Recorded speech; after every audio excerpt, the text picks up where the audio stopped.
Welcome to Travels Through Time, James. Before we talk about your book or get into your year, I'd like to start off by asking about your career and how you got into art history. So you are a professor, a research professor at Southampton University and an acclaimed art critic. So can you just explain a bit about how you got into doing this? Well, it was one of the most traumatic episodes of my childhood was when books suddenly stopped having illustrations and I never recovered from it. And I've always been interested in art and like to write stories based on artworks. And I did a lot of pottery, ceramics in my when I was at school. Ceramics actually figure in the book, so I'm very, very pleased about that. I did an English degree and then I did a MA in art history, and I started writing reviews for newspapers when I was doing the MA, and it's carried on from there. And I think visual literacy is such an important thing, and in Protestant puritanical countries, it's sometimes that's not understood. Well, yeah, and I mean the dissolution of the monasteries was appalling, wasn't it, in terms of the destruction of the visual arts in this country? Yes. And so, can you explain a bit about how you communicate? Because you're often writing about something that is visual, and I wonder how do you do that? How do you think that is done best? Well, I think you need to start from the depiction and then work outwards. Yes, it obviously helps if you've got illustrations, though people like Ruskin used to write have to paint word pictures.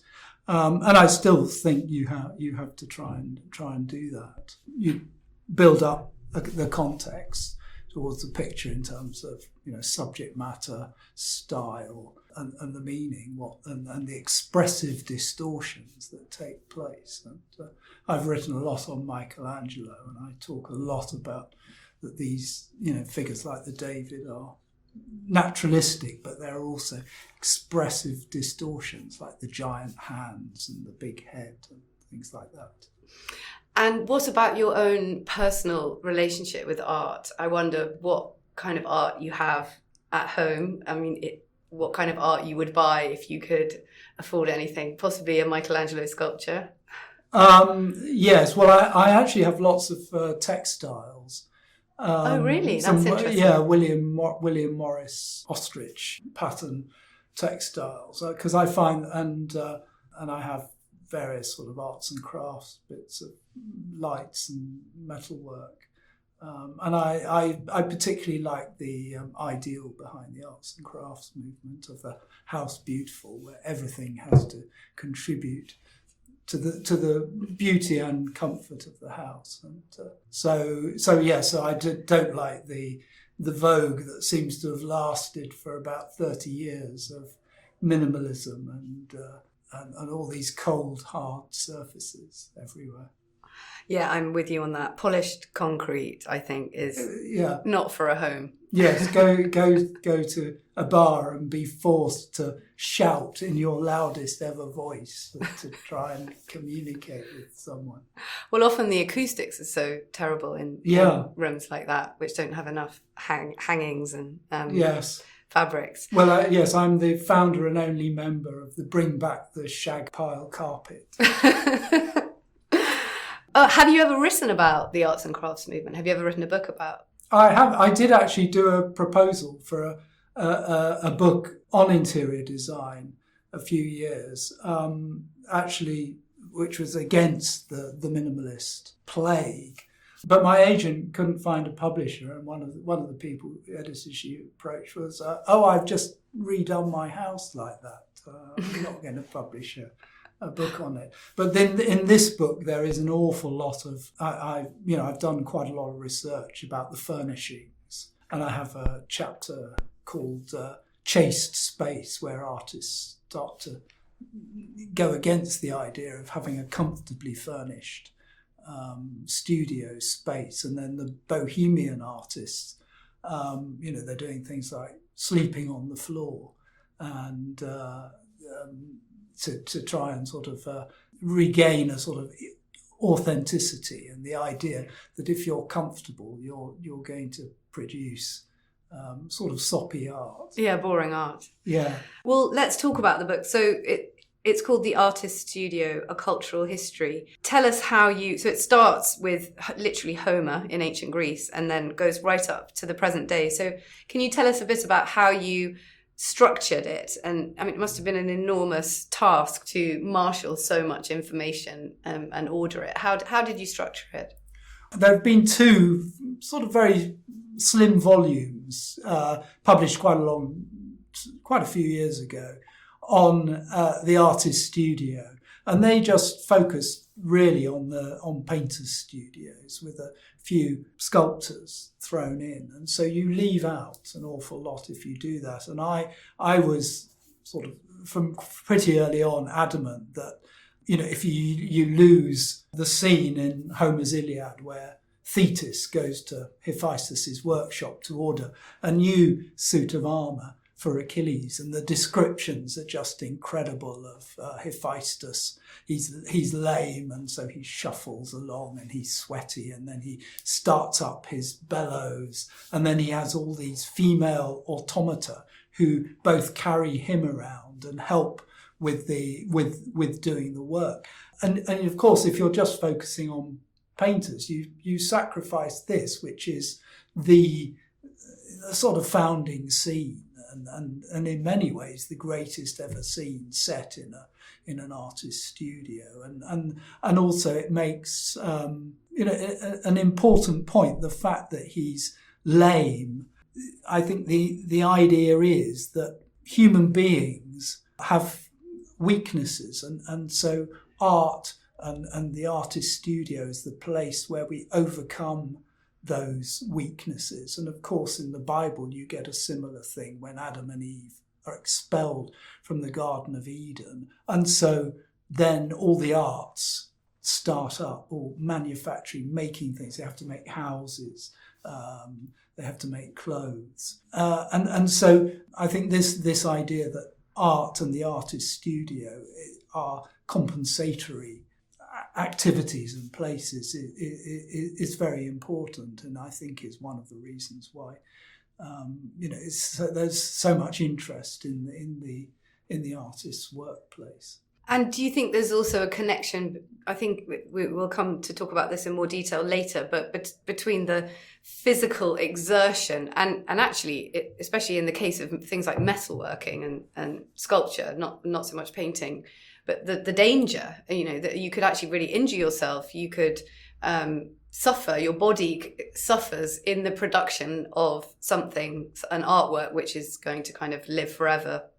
Yes, well, I think, Hephaestus's lameness, you wonder whether that was also partly because it's so easy to drop something, on your foot or break your leg. And someone like Benvenuto Cellini, in his biography, the 16th century goldsmith who's largely famous for killing people and then going to prison, he described, getting splinters, metal splinters in his eye and nearly losing his eyesight. But then a doctor he sees pours the blood of a white dove into his eye, and supposedly that works that a treat. does it. But you that brings home to you that goggles are very much a 20th century invention, and before then the most you could get was a sort of visor to protect you from heat and glare. But yes, I found that this wonderful 18th century book that was looking at diseases that afflict craftsmen. Nothing really had changed in medicine, since ever. And so you see all these, he lists all the kinds of terrible things could happen. And one of the things, of course, is the use of mercury during bronze casting. And Cellini makes sure that the mercury is done by subcontractors, so that so he's not going to come anywhere near the fumes. So they were already aware how dangerous that was. Yeah.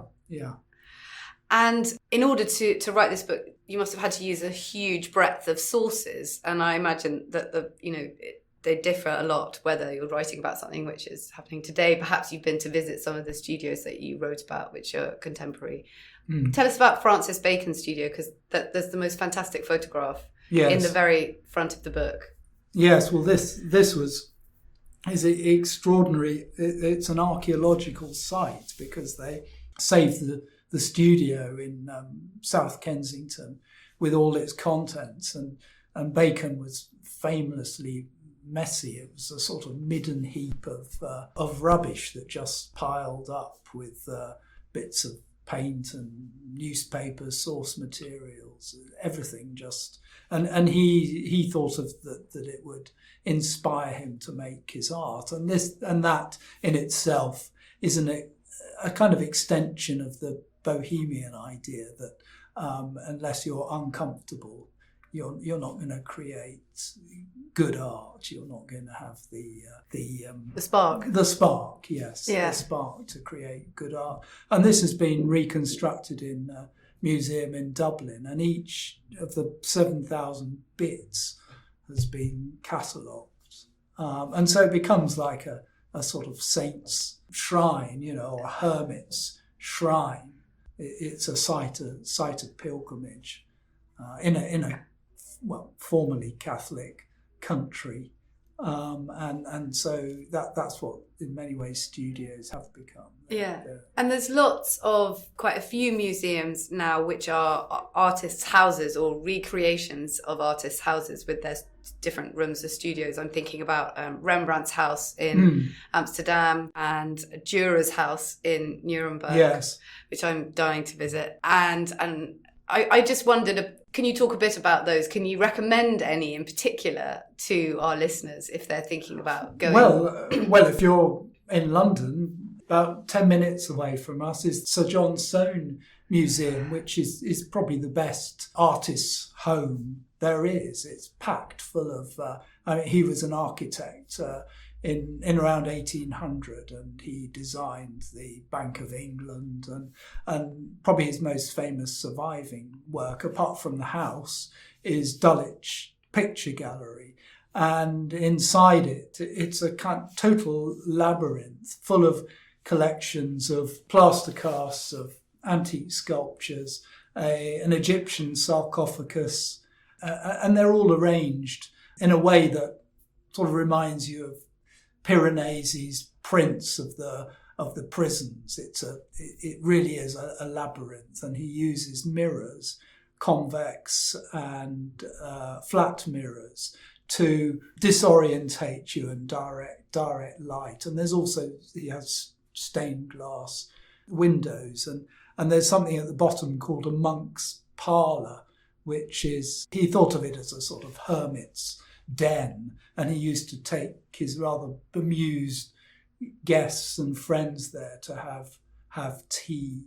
And I use this as a sort of origin of the idea of the what I call the chase space, of where artist studios start to approximate to a monk's cell. I mean, this isn't especially austere, but the mere fact of being in a basement does give it a certain sort of austerity. So I mean, the Soane Museum is just incredible, and it's intact.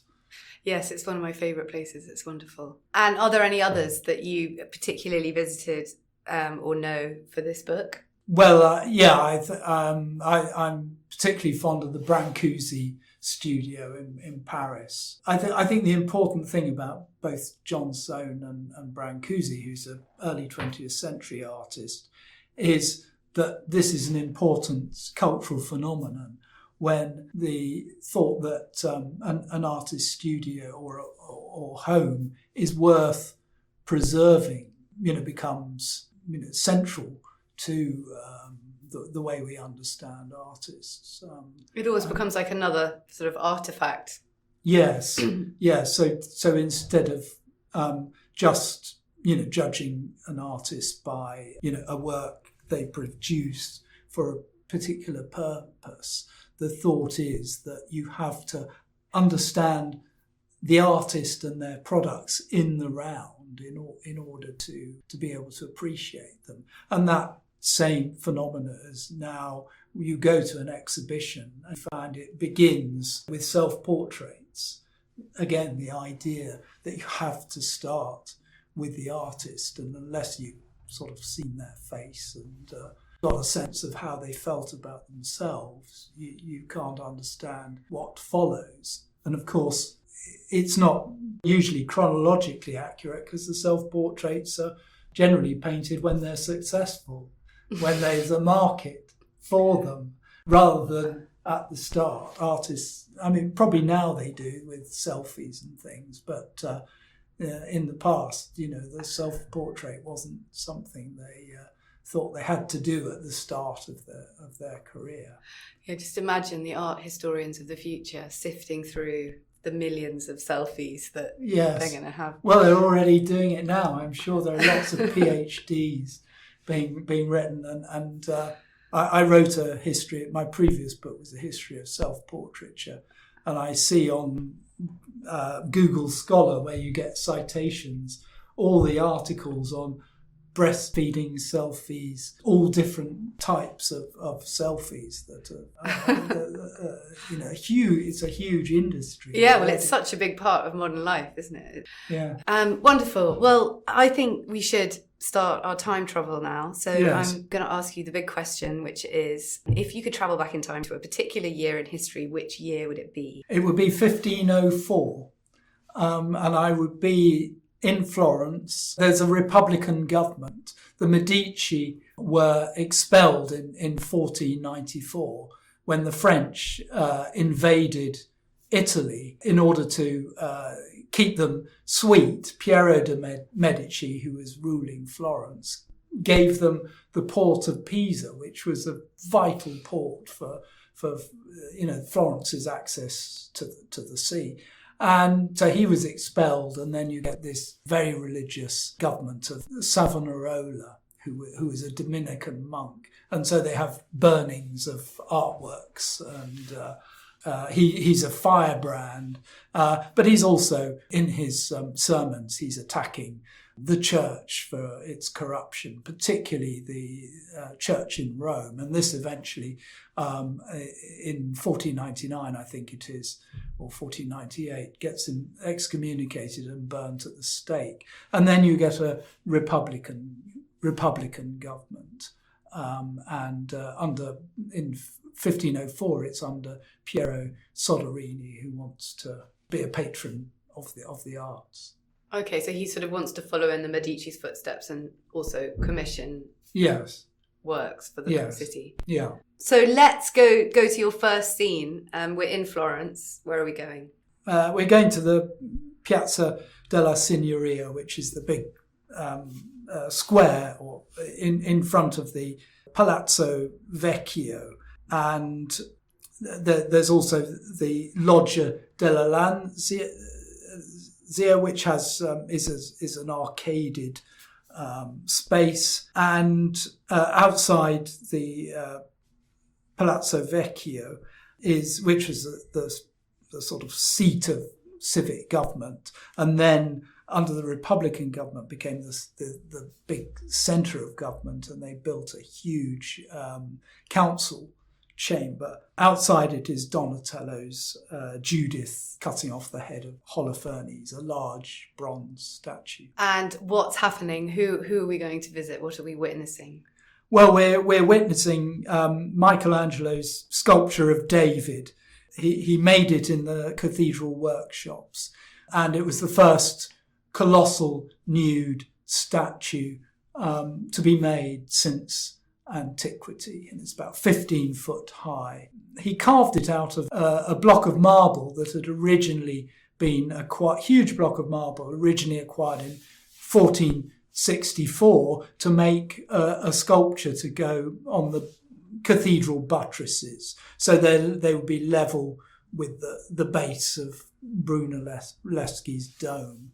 And then And the sculptor who was going to make it botched it. So after 2 years, that was shelved, but the block of marble was left in the cathedral workshops. And the cathedral, under the Republican government, decided to revive the scheme. But when Michelangelo finished, they thought it was so good that, or at least the Republican government thought it was so good that they would rather have it ground level. How would they, I mean, well, I'm sure, I know they were capable of such extraordinary things, but I mean, how you'd get something that size and that weight up?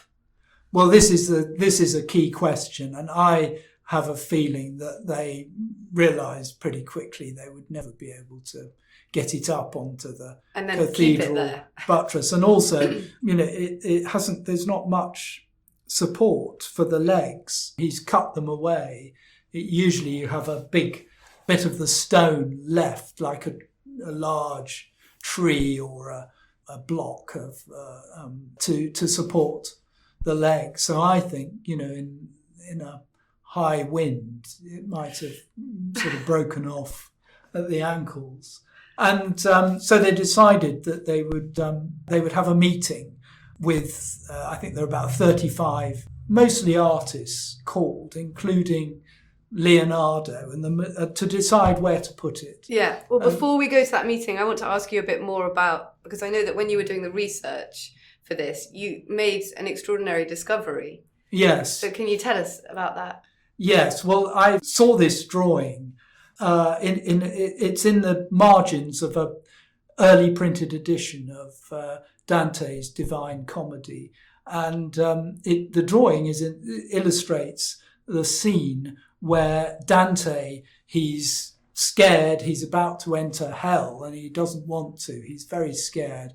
And then Virgil, the Roman epic poet, who is his guide through hell, assures him that that this is in the divine plan, and tells him to take courage. And then Dante does so. So this is a great moment of where he pulls himself together and decides to embark on this heroic, difficult task of going all the way through hell and then purgatory and paradise. And the illustration for this is a drawing of a sculptor who seems to be turning away from this little grimacing statuette of a faun, and he seems to have turned towards this colossal head, and he's got his mallet, he's raised it up to strike a big blow, and his chisel is on the mouth of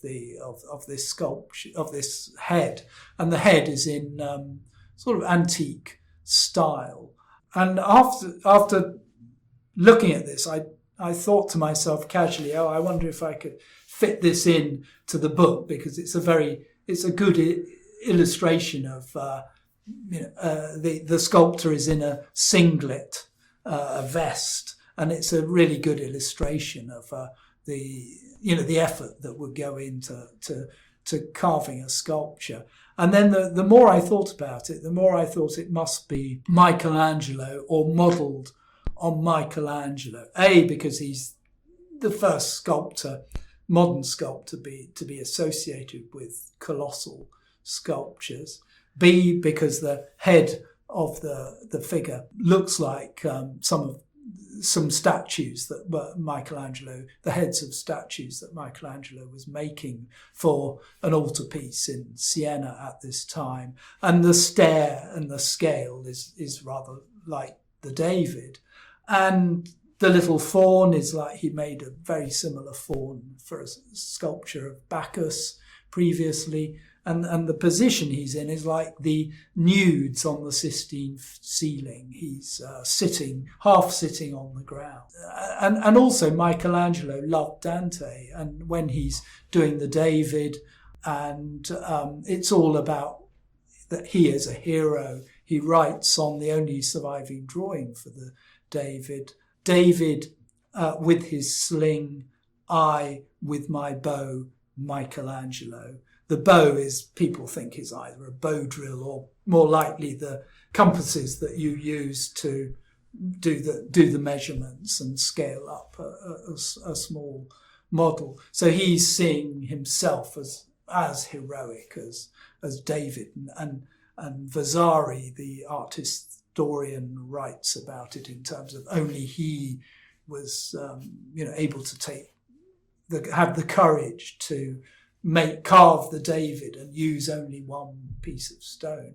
So I think there are an awful lot of aspects of this that seem to fit Michelangelo, and I think people would only think in relation, of illustrating the Dante scene with a sculptor because of Michelangelo.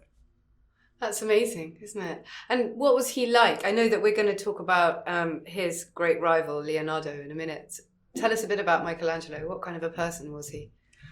Well, he's the antithesis of the gentleman artist. The sort of, I suppose, the standard view of artists in the 15th century is they're all trying to get their arts accepted as a liberal art rather than a manual labour. So in self-portraits of artists, such as Dürer's self-portraits, he's wearing wonderful clothes, velvets, and he's in the frontal portrait in Munich, he's feeling the fur, and in fact we have letters from him, saying how excited when he's in Venice, how wonderful it is. He's buying tons of clothes and he's going into debt. So Michelangelo seems to go to the opposite extreme. He wears, he never changes his clothes. Vasari says he wore these dogskin boots that he never took off. And then when he finally did try to take them off, he peeled off his skin. And everyone says how rough and, coarse he is as a person. Of course, he's not. He writes poems and he's extremely, extremely cultured. But what he's doing is he's not saying, "Oh, I'm just a manual worker." He's suggesting that what he's doing is akin to the labours of Hercules. His first statue was, in fact, a sculpture of Hercules.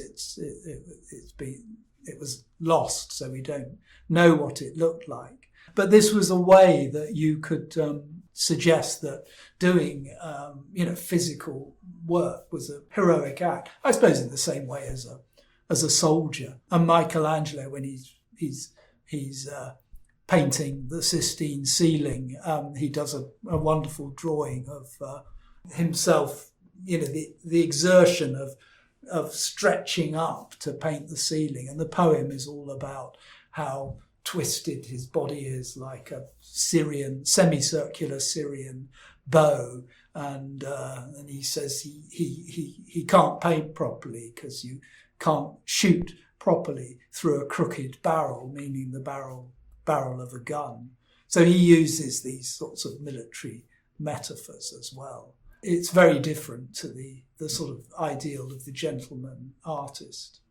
It's a fascinating sort of dichotomy, isn't it, of the intense physicality of, I can't imagine how much physical effort it would have taken to carve a monumental statue like David. But then out of it comes this absolutely beautiful, detailed, incredible thing.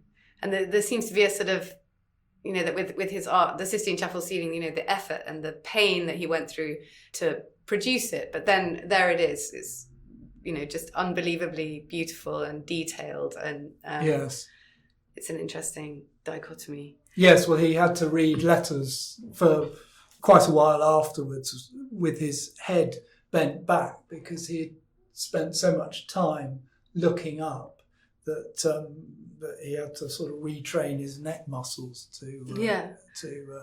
Well, I thought it was interesting what you said in your book about that you reproduced the handwritten the poem that you just mentioned, but it's written in the most beautiful handwriting. Obviously, he hadn't damaged his small motor skills on it. No, well, it's almost a literary trope. The idea that he's talking about these awful exertions, and yet he has different neatness and quality of handwriting that he uses for different letters. So he just uses, worse handwriting for writing a shopping list. And this one is written in his most calligraphic script. And he would usually use that for ones he was sending to, things he was sending to, important patrons or educated friends. And so, yes, there's a kind of joke in the perfection of the writing. Hello there. Quick word from me about our partners Ace Cultural Tours in this break. It's pretty cold and dreary outside, but here I am, sat in the warm, with a copy of Ace's beautiful brochure of tours for the year ahead in my hands, and it's a brochure full of delights. In March, for example, you can head off to Ravenna with them, the famous city of mosaics, to absorb the Roman and Byzantine architecture. Or in May, you can discover the treasures of the wonderful art collections of Harvard and Yale on a tour through the great art collections of New England. If you're into music, then there's a tour to the Richard Strauss Festival in Dresden this April. Or if you just want to get some fresh air in the great outdoors, then there's a cultural trip to the county of Norfolk in June.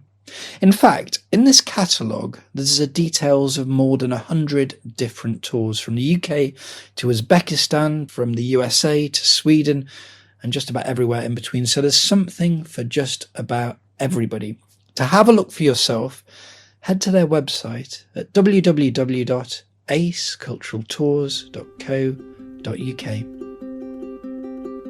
Let's move on to your second scene now. So we're at this famous committee meeting. Yeah. They're deciding where they're going to put David. So can you take us there and tell us in particular about Leonardo da Vinci, because I believe he's on the committee. Yes. Well, this is probably the first time that a committee like this had been formed for where to put an artwork. And most of them, I think about a third of them, wanted to put it under the Loggia dei Lanzi, which is the roofed over arcade where we now see Benvenuto Cellini's Perseus and Medusa and other sculptures, and they wanted to put it there because the marble block had been left out in the cathedral workshops for 40 years, and they thought that it needed protection because the marble block would have been damaged by the weather. And Leonardo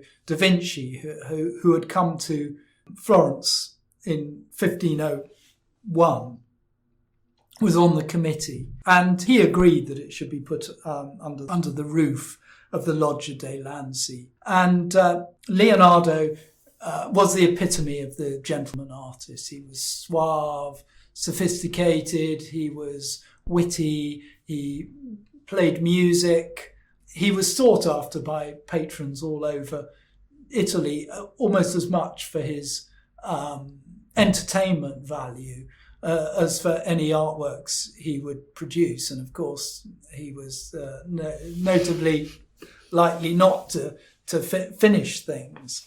And he was doing, at this period, he was doing lots of engineering projects as well. The Florentines wanted him to divert to the river Arno, which went to Pisa, to starve the Pisans of water so they could retake the port and get their port back. And this never was never achieved.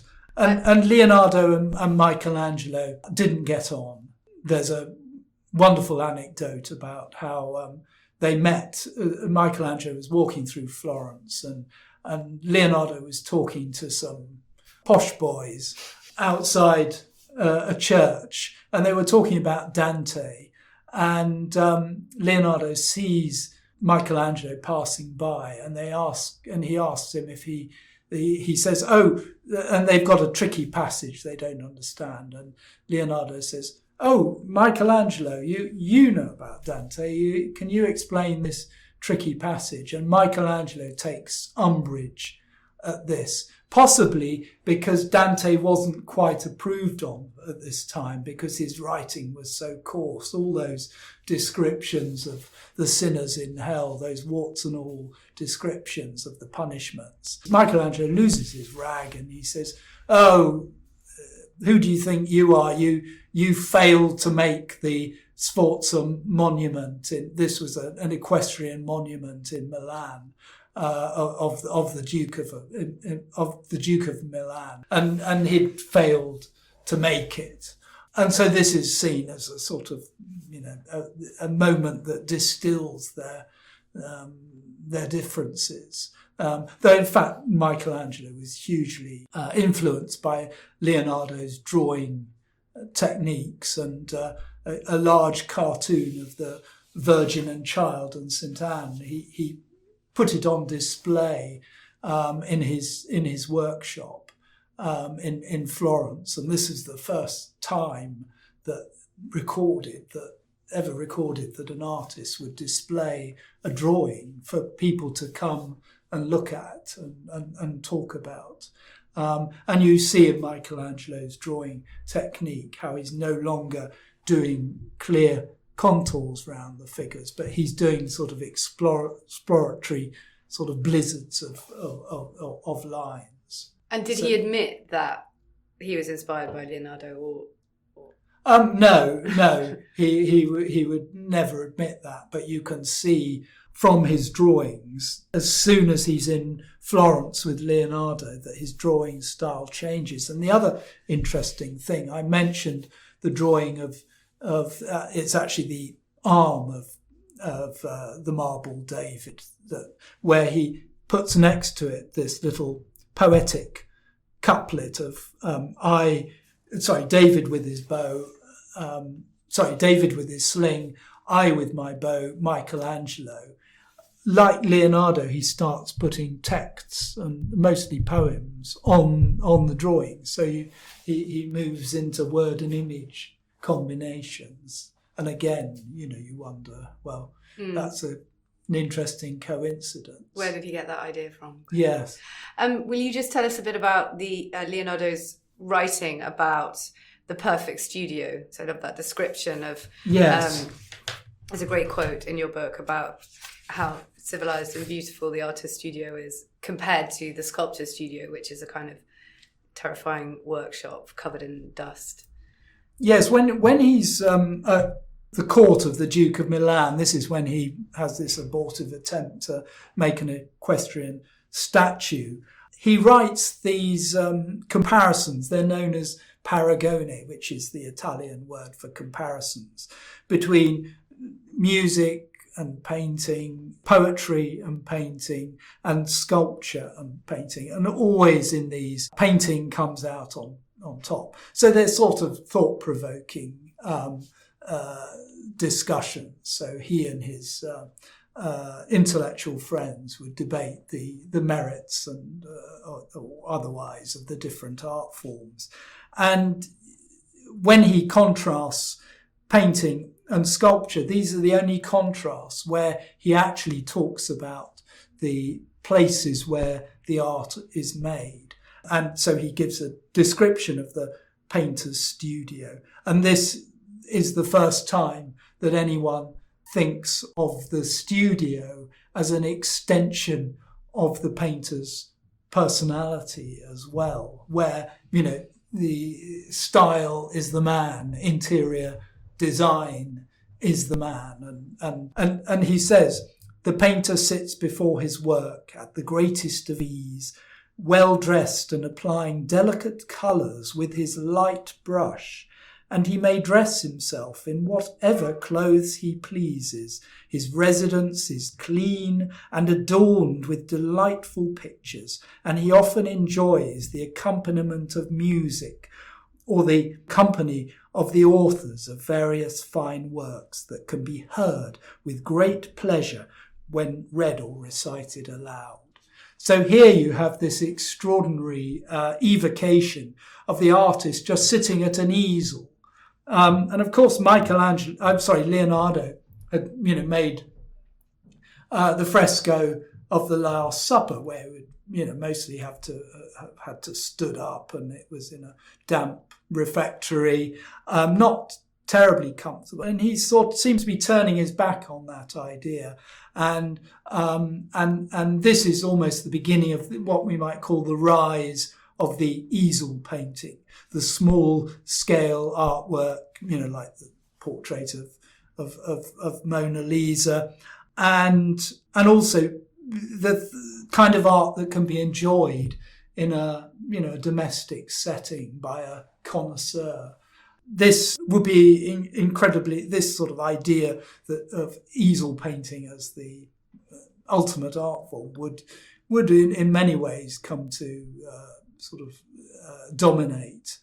And Michelangelo, typically enough, was absolutely didn't like easel painting at all, or oil painting. And he said at one point, painting in oil is an art of women and of people who are lazy. So for Michelangelo, it's doing heroic things like standing on a huge scaffold at the age of 60 to paint the Last Judgment. And he actually fell off the scaffold and hurt himself quite badly. And of course, the disadvantage of Leonardo's notion is you're sort of limiting the scope of art. And in the 19th century, the great French romantic painter Delacroix complained about our miserable little pictures painted for our miserable dwellings. And he was thinking of easel painters and contrasting it with artists like Michelangelo, who'd worked on this heroic scale, painting frescoes and making colossal statues. And so Leonardo, when you look at Vermeer's Painter's Studio, you could almost read, the Leonardo passage I've just mentioned, and you can see how this is, becomes an ideal. Well, they also studios became the galleries and the sort of shops, didn't they, as well, because they would hang the paintings and hope that the people coming to be entertained. Yes, you get the first sort of solo shows are in artists' studios. This partly happens because art academies begin in the 17th century. They ban artists from selling work in shops. So what they do to get around this, and the French Academy even bans artists from showing work in their own windows. Why? Because they want to think that artists aren't traders.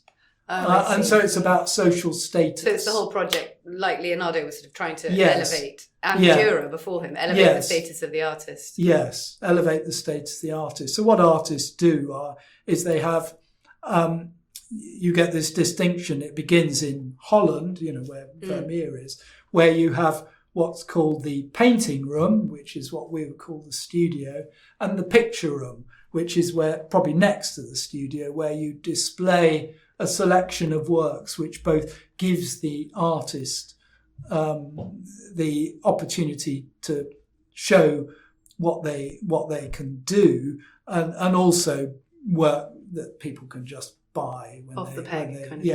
Off the peg. Off the hook. And Vermeer's Painter's Studio is thought to have been a picture of this type. Which showed everything he could do. Yeah. Well, I think in our third scene, we're going to be with both Leonardo and Michelangelo, and they are painting large-ish pictures. Can you take us there, please? Oh, yes. In the Palazzo della Signoria, they've built this huge council room, modelled on the council room in Venice, which is a republic. And they need a huge room because there are far more representatives in the Republican government. And Leonardo and a little later Michelangelo are commissioned to paint these battle murals celebrating great or not so great, as it happens, victories by Florence. And there's some dispute. It's not clear where in the room they were going to be, but the likelihood is that they were either side of the head, where the head of government was sitting. And would they have painted them in situ, or would they have been painted on? No, they each were given a room, in which a large room next to a church in Florence.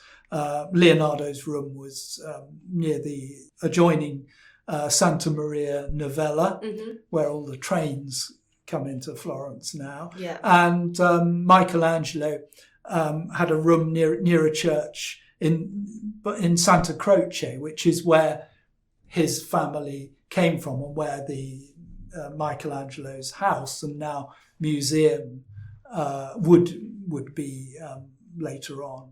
So they were pitted against each other. And do the murals survive? Are they No, because neither were finished. Michelangelo was called to Rome by Pope Julius II to make a massive tomb for himself.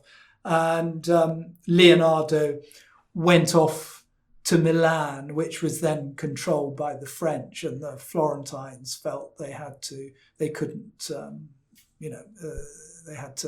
keep in with the French. The cartoons were made, in other words, these are large-scale drawings, and you would transfer these drawings to the wall, and then you would paint the fresco.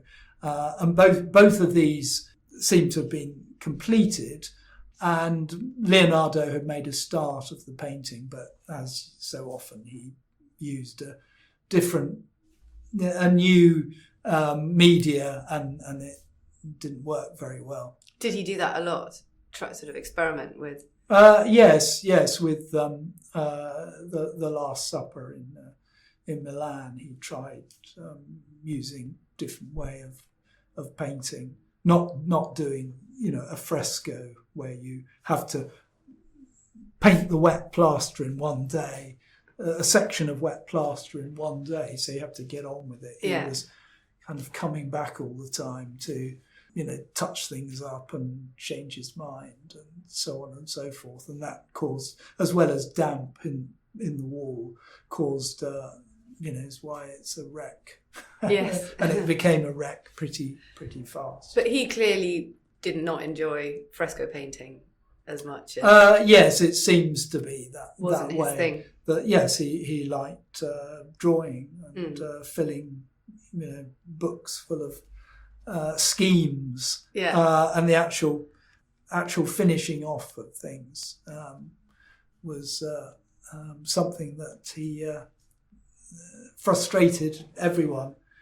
It's interesting. He was in Rome, in the Vatican, in the Belvedere in the Vatican, which is the Pope's summer villa on a hill. It's on the edge of the Vatican City, and this was revamped before he moved in, and they included a table for grinding pigments in the refurbishment, and you can't help but think this was wishful thinking.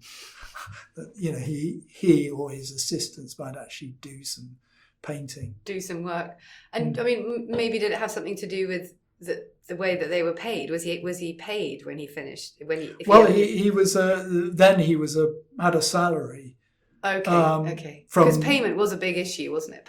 The whole patronage thing. Yes. You were often promised money, but yeah. I mean, you could, you could have the richest patron in the world, but it was entirely up to them whether they painted. And there's constant, things of trying to get paid your salary, and then back salary, and sometimes only years later, if you're lucky, might you get paid what you're because also the artist had all the costs of their assistants and the materials. Yes. And we've talked about this on other episodes. Yes. The cost of the pigments to make the paints was absolutely extortionate, wasn't it? And with Michelangelo, it's often the other way, where patrons want to get their money back, because with marble sculpt, the marble, anything involving marble, the investment is upfront investment is enormous. Just for the lump of marble, yes, never mind the lump of marble, hours of sculpting. Yeah, so yes, he was actually when he left Florence for Rome, he was declared a sort of a debtor by the Republic, because he hadn't finished off. He was paid to make 12 statues of 12 apostles for the cathedral, and only one half-finished one of St Matthew was made. And of course, he didn't finish off the Battle of Cascina for the Palazzo della Signoria, and so he was declared a debtor. So he was a criminal, and that remained the case for a few years. So interesting. Thank you. Well, there's one more question to ask, yes. Which is, and I imagine that for you this would be quite difficult to choose, because there's probably lots and lots of things that you would have liked to pick up. But what would you have brought with you back to the present from our journey today? Well, it's not as difficult as it might seem, because I've chosen a work that was destroyed, and so it rather singles itself out. It's at the same time as he was making the marble David, he was commissioned to make a bronze statue of David, an equivalent of Donatello's David, because a high-up French official wanted to have it, basically. And so they said, oh, well, actually, we'll get this young sculptor, Michelangelo, to make you something that's equivalent and even better. And again, this was diplomacy, because they were keeping in with the French. So he was commissioned to make it. Slightly smaller scale, I would imagine. Well, it was commissioned. It was going to be about 5 foot high. But then the final work, because of the weight, when it was transported to France in 1508, so it was much delayed, and it was finished off by a bronze specialist who did all the chasing. That's where you smooth off all the bronze. And then it weighed a lot more, and so a scholar has worked out it must have been quite a bit bigger. So, as so often with Michelangelo, small beginnings become much bigger by the time he's finished. And this went to France. The only visual evidence of it is a drawing of it beside the arm of the marble David and the little poem that I've mentioned a couple of times. And there's this wonderful drawing of it, and he's much more dynamic than Donatello's David, and he's got this extraordinary sort of twist and swagger to him. And so I would, I'd love to have this and know what it was like, but it's probably too big for my small garden with its pond, so I might loan it to the V&A. That's very kind of you. Yes. What a great choice. It's been such a lovely conversation. Thank you very much indeed. Thank you very much.